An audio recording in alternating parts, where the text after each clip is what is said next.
séminaire hier sur le budget, je vous en dirai un mot. Sur notre réunion de groupe, on a bien entendu évoqué cette vraie fausse démission de Gérard Collomb, avec le numéro éculé de la fausse démission. Tout cela est quand même révélateur de plusieurs choses. D'abord, que moi je ne vois pas dans quelles conditions le ministre de l'Intérieur peut tenir. Il est mis clairement sous assistance respiratoire, c'est ce qui a été fait là. Il n'a plus d'oxygène après son annonce de démission. C'est aussi très révélateur de la gouvernance et du management par le président de la République. D'abord, un Premier ministre qui est considéré comme une quantité négligeable dans tout ça, parce que le Premier ministre n'existe plus, quoi. Personne ne se préoccupe de ce qu'il pense, de ce qu'il dit, le sujet n'est plus là. Entre un ministre d'État, il y a 15 jours, qui annonce en direct sa démission. Là, le ministre de l'Intérieur qui annonce là aussi, sans prévenir personne, qu'il allait arrêter dans 8 mois.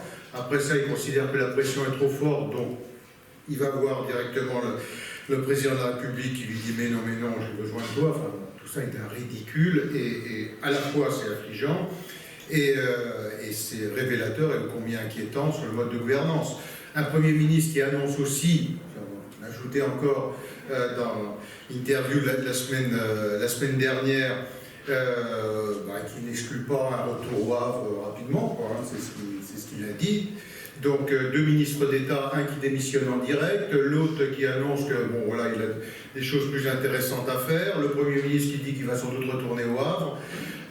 Voilà dans quel état est ce gouvernement 15 mois ou 16 mois après sa mise en place. Peut-être que vous avez des questions sur ce sujet, sinon Vous avez posé une question sur ce sujet? Oui, les questions.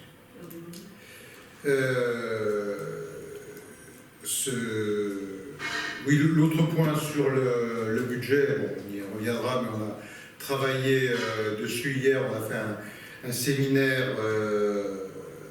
uniquement consacré au budget, donc avec des documents qu'avait préparé Eric Woerth et nos collègues au groupe qui suivent la commission des finances, en reprenant ce qu'on avait pu dire déjà sur les 6 milliards d'euros qui nous sont présentés en fait comme 6 milliards d'euros d'augmentation du pouvoir d'achat. Alors tout ça ne résiste pas à l'analyse précise, on déclinera tout au long du débat budgétaire, mais d'abord sur le gel ou la désindexation des pensions de retraite, ça fait 3 milliards de moins en pouvoir d'achat pour les retraités. On ajoute à ça le changement de base fiscale, puisque avec le prélèvement à la source, on va être donc sur une base de revenus imposables qui est une base 2019 et non pas une base 2018, ce qui fait 2 milliards de prélèvements supplémentaires. Et si on ajoute l'augmentation des cotisations à Agirc-Arrco, c'est encore 1,8 milliard. Donc uniquement avec ces 3 éléments, il y en a beaucoup d'autres qui seront déclinés, mais avec ces 3 principaux éléments, on voit bien que ces 6 milliards ne se traduisent pas par une augmentation de pouvoir d'achat, loin de là. C'est bon? Ah bon? Non, mais je sais pas, moi, s'il y a des questions, j'y réponds, hein, mais sinon... Sur ce qui s'est passé hier sur le vote pour les vice-présidents, ouais. Je veux savoir que vous aviez demandé à Richard Ferrand, en guise d'ouverture, de donner la première vice-présidence au LR. Est-ce que vous avez fait un retour sur cette demande? Et comment le vote s'est passé hier? Oui, j'avais fait cette proposition. Bon, Richard Ferrand n'était pas fermé sur le sujet, mais en même temps, il m'a expliqué que c'était compliqué de le faire cette fois-ci et que, on verra peut-être l'année prochaine. Donc voilà, c'était dans ce cadre-là. Après, le vote, le vote, vous avez vu les résultats. C'était sujet à un certain nombre, quelques règlements de compte au sein d'En Marche qui font que sur les mensualités. C'est aussi des députés LR qui ont pu ne pas jouer le jeu, c'est pas forcément des règlements. Oui, accordez-moi le crédit que si j'avais donné une consigne de vote, ça aurait été suivi par plus de 4 députés sur le groupe. Voilà. Même, je sais, rester modeste dans ce domaine, mais bon, en principe, voilà. Je pense qu'il y en a plus de 4 qui auraient suivi, puisque c'est le différentiel de voix qu'il y a. Mais bon, tout ça est révélateur de ce qui s'est passé sur l'élection de Gilles Legendre, sur celle de Richard Ferrand. Bon, vous avez bien vu les lignes de fracture qu'il y avait, et je pense que ça s'est révélé aussi à cette occasion.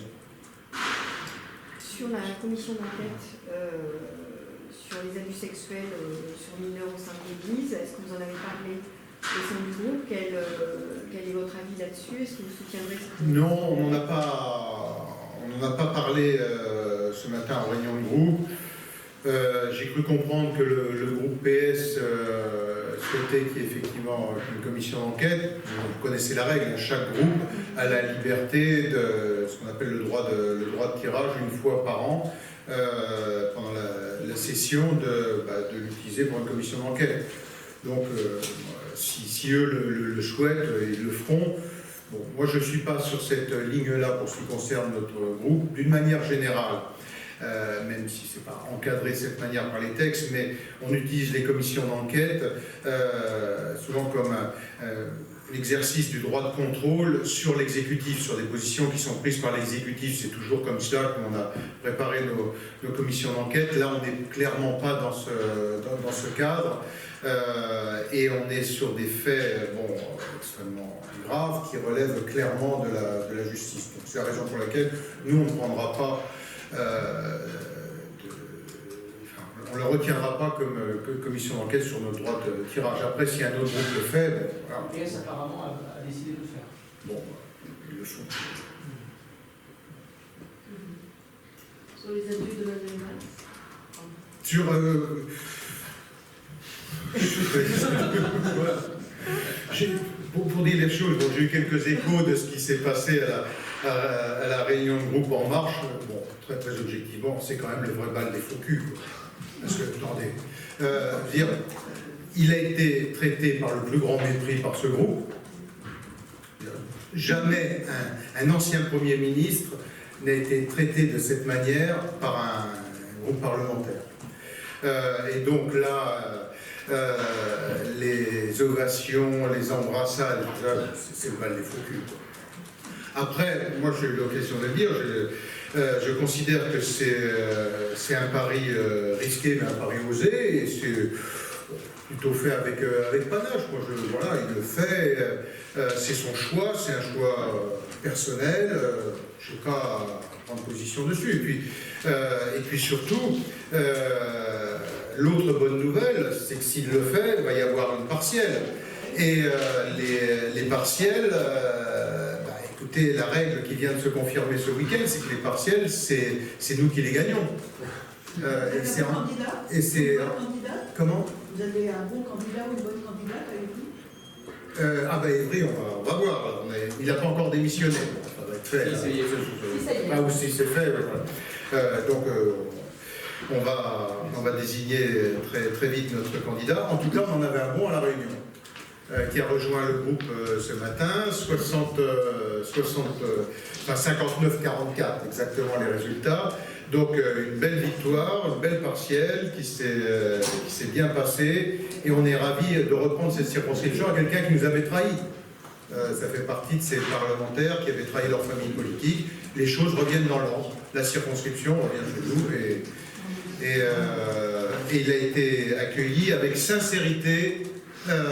Sous les applaudissements, à la différence des applaudissements dont a bénéficié Manuel Valls. Juste un petit mot dans le prolongement de Valls à propos de la Nouvelle-Calédonie, c'était votre partenaire, alors Oui. qu'est-ce qui se passe? Qui devient président? Ça, c'est En Marche de le décider. Moi, j'en ai parlé à Richard Ferrand et à Gilles Legendre ce matin, en disant que bon, il fallait qu'il désigne quelqu'un rapidement, parce que le sujet important. Vous savez que le référendum va avoir lieu début novembre. D'ailleurs, j'accueillerai notre groupe, on accueillera Pierre Frogier, qui est sénateur calédonien, donc LR, non pas la semaine prochaine, mais la semaine d'après, qui viendra nous faire un point de situation. Donc moi, je leur ai dit qu'il fallait qu'ils... Bon, voilà, en nouvelle après, c'est En Marche qui décide.